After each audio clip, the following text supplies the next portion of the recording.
Hi, magandang araw po sa inyong lahat, and for our first reading for today, ano po kaya ang makikita natin sa unang reading ngayong araw na ito, no? Yan, tingnan po natin kung ano ang makikita natin sa unang reading ngayong araw na ito ng Sabado.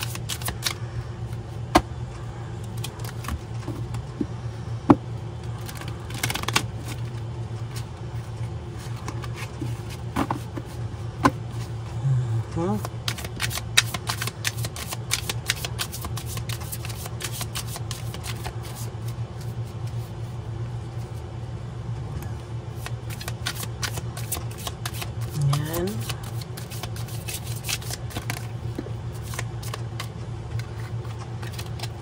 Okay, isa na lang po.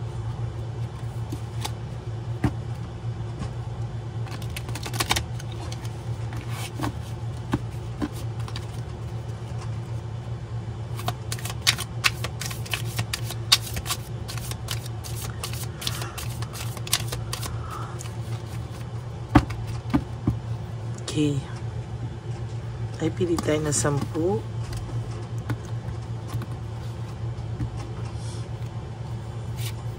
1, 2,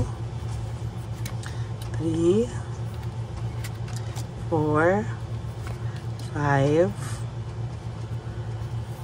6, 7, 8, 9, and 10.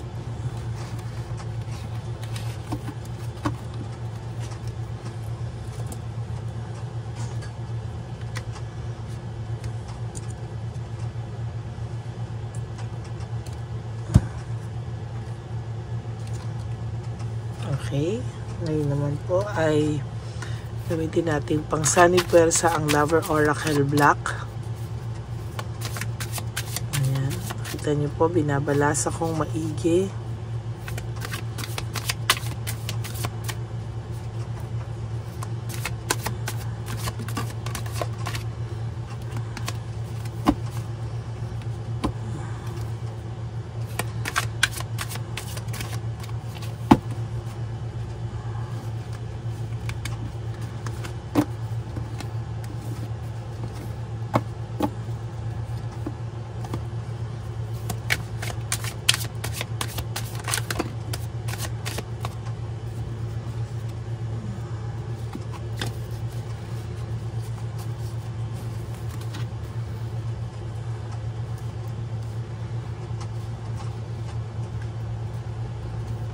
Okay, 1, 2, 3, 4,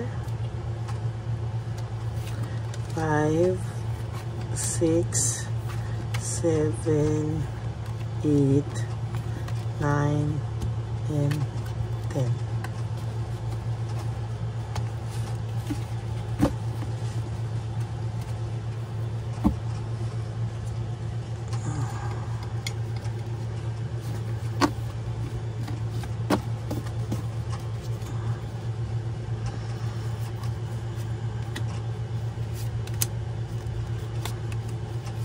Sunny Puwersa ng 2 baraha.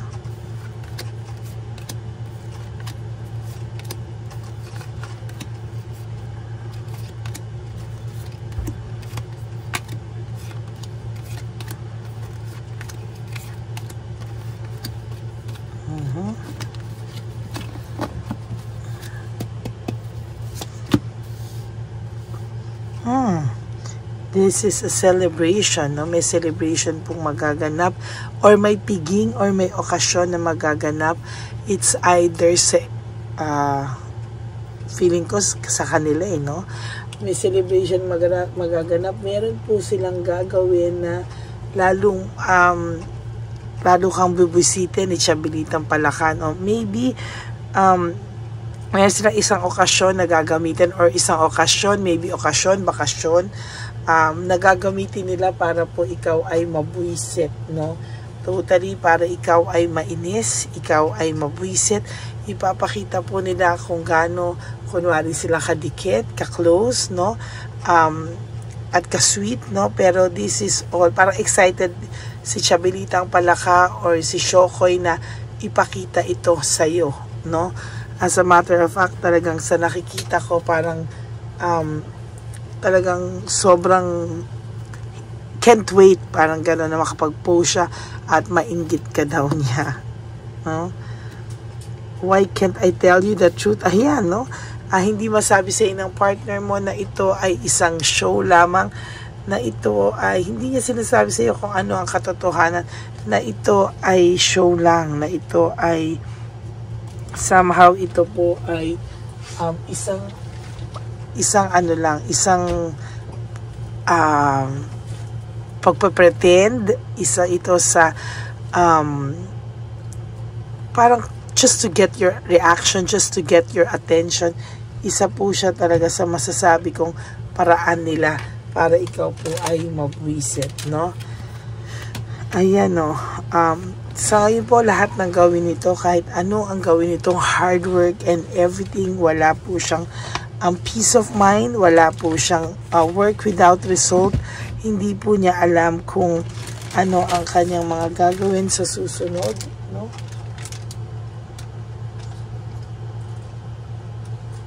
Ayan, no? At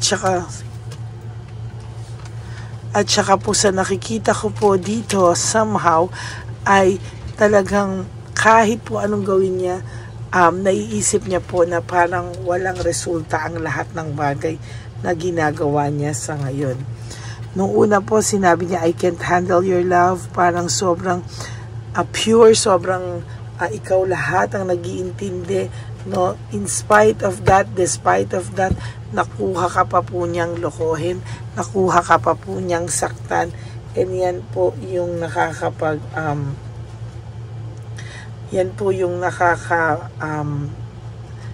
nakakapagbigay ng lungkot sa kanya, or bigat na dinadala niya araw-araw po talaga, no? Ayan, this is disappointment, ano, imbis na may rewards, disappointment po ang naiisip niya sa ngayon, no? Mostly, disappointed po siya sa mga bagay-bagay, at talagang hindi ka po nawawala sa isipan nito. I am better with my mind than my heart. Sa totoo lang po, kinakaya niya lang po, no, sa isipan nitong taong to, kinakaya-kaya na lang niya, no? Kunwari pinapalabas niya kahit papano na siya daw po ay na siya ay okay lang, na siya ay malakas, na hindi mo siya kayang talunin, ano? Pero sa totoo lang po, hindi po, no? Meron po ako nakikita dito na pinipilit niya lang pong i-reverse psychology, i-manipulate po yung sarili niya. Ayan.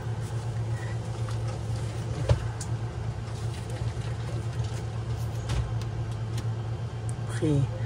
Oh my God, the sun in reverse, tapos the heat between us is intense.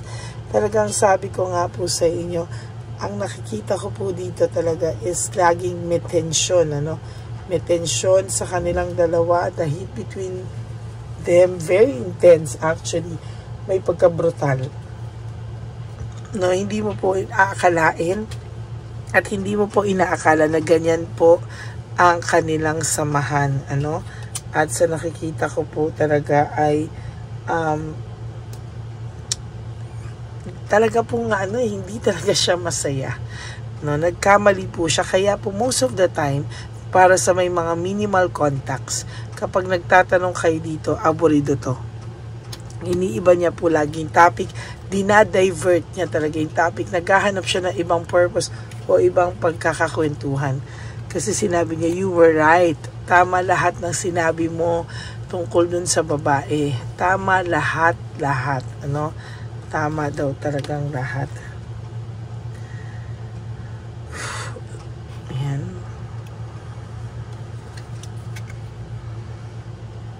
Alam mo po, ang isip nito buong araw nasa iyo, no? Talagang hindi nawawala, and somehow aligaga po ito the whole time. Pag ito po ay nagising hanggang sa pagtulog, hindi po pwedeng hindi ka po niya maisip, no? somehow siya po ay nagtataka bakit po ganun na lang ang pag-iisip niya sa'yo. No?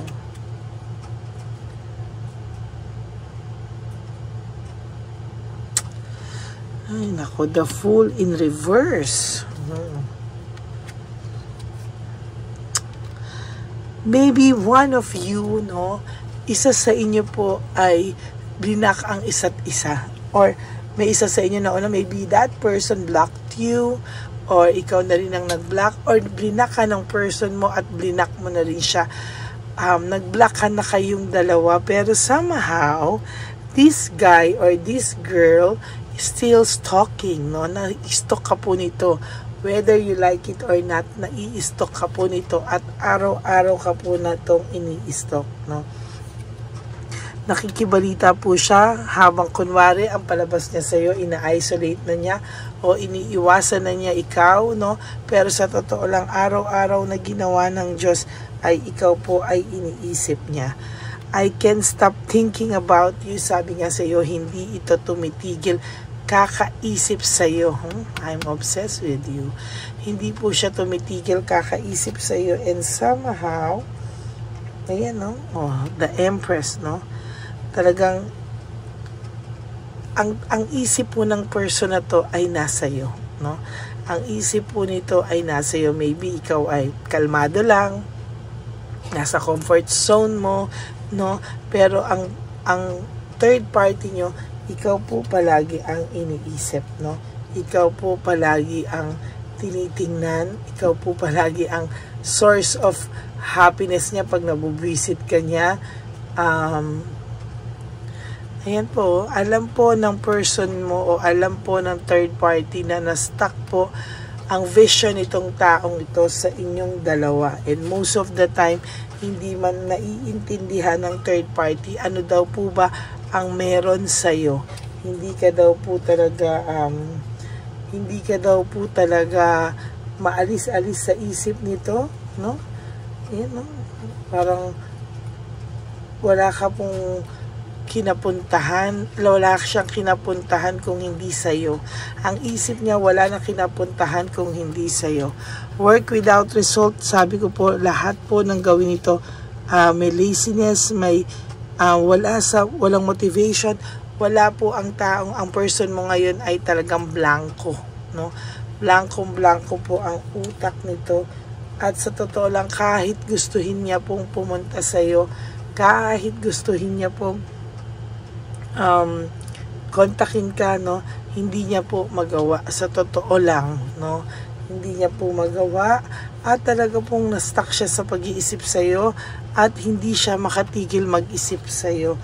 Sa totoo lang, itong taong ito ay lalo na po sa gabi ay lungkot na lungkot, no. Doon po niya nakikita yung pagkalungkot niya talaga, no.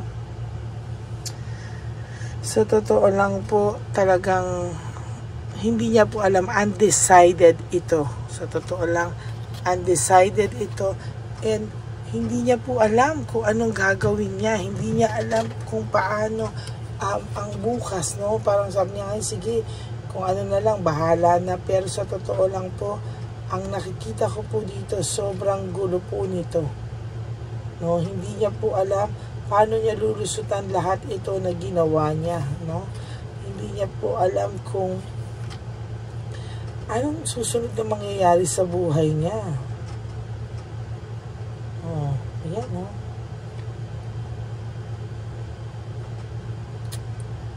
Nahihirapan po siyang intindihin, no? Nahihirapan po siyang intindihin.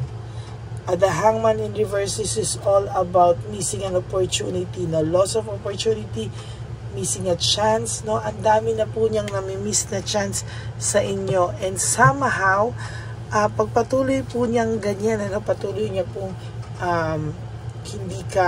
patuloy niya po na parang sige, ninenene yung mga bagay, patuloy niya pong hindi siniseryoso, no? Kung gusto niya makipag-usap, hanggang isip lang, yan po, no? Diyan po siya malulungkot ng sobra, no? Malulungkot po talaga siya ng sobra dyan.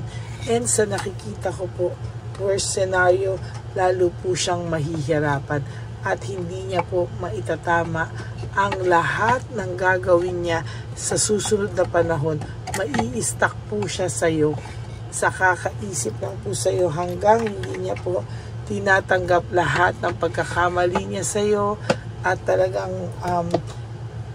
dinadivert niya sa mga ibang bagay. Babalik at babalik din po sa kanya yung mga bagay niyan. Okay, so that's it. Yan po ang umiiyak siya sa gabi. Talaga, no? Sa gabi kanya naiisip lalo pag mag-isa na lang siya, no?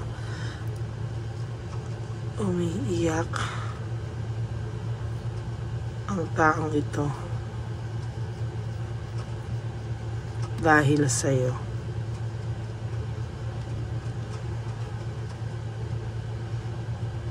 At hindi tumitigil mag-isip sa'yo.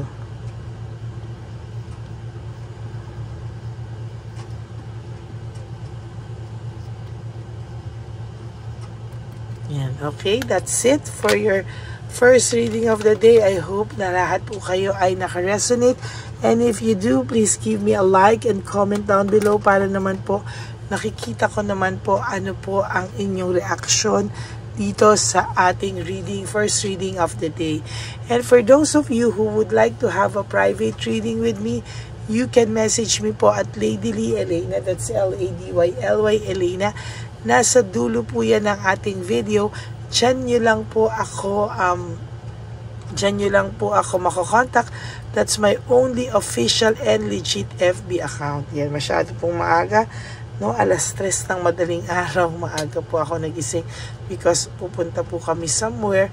But I promise to give you a general reading kahit nasang lupalo pa po ako ng Pilipinas o ng daigdig, kahit nasaan po ako ay kayo po at ay bibigyan ko ng general reading of the day. Okay? So maraming salamat po sa inyong lahat. God bless you all and I hope na maging masaya po kayo sa araw na ito. To all my Lady Elena friends, family, and subscribers, I love you all from the bottom of my heart. Mahal na mahal ko po kayong lahat sa aking mga solid at loyalistang mga family, friends, and subscribers. At for those of you po na alam kong solid at loyal, please, no skipping of ads naman po tayo. Tulong nyo na po yan sa ating channel. Okay? Maraming salamat po sa inyong lahat. And God bless you all po. At saka, for those of you who would like to have to give me a super thanks for this video, I would really love and appreciate that from the bottom of my heart. Maraming salamat po sa inyong lahat.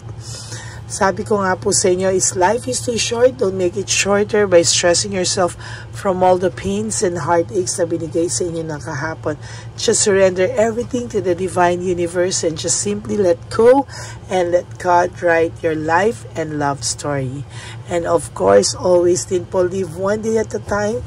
Huwag po kayong malungkot. Just live for today. Iwasan niyo po na mag-isip ng mga susunod na okasyon. Just live for today. You wake up and sleep today. Doing 3 things and 3 favors for yourself. At alam niyo po, one day gigising ka na po, sasabihin mo, hindi na pala ganun kabigat. Always prioritize yourself. Love yourself.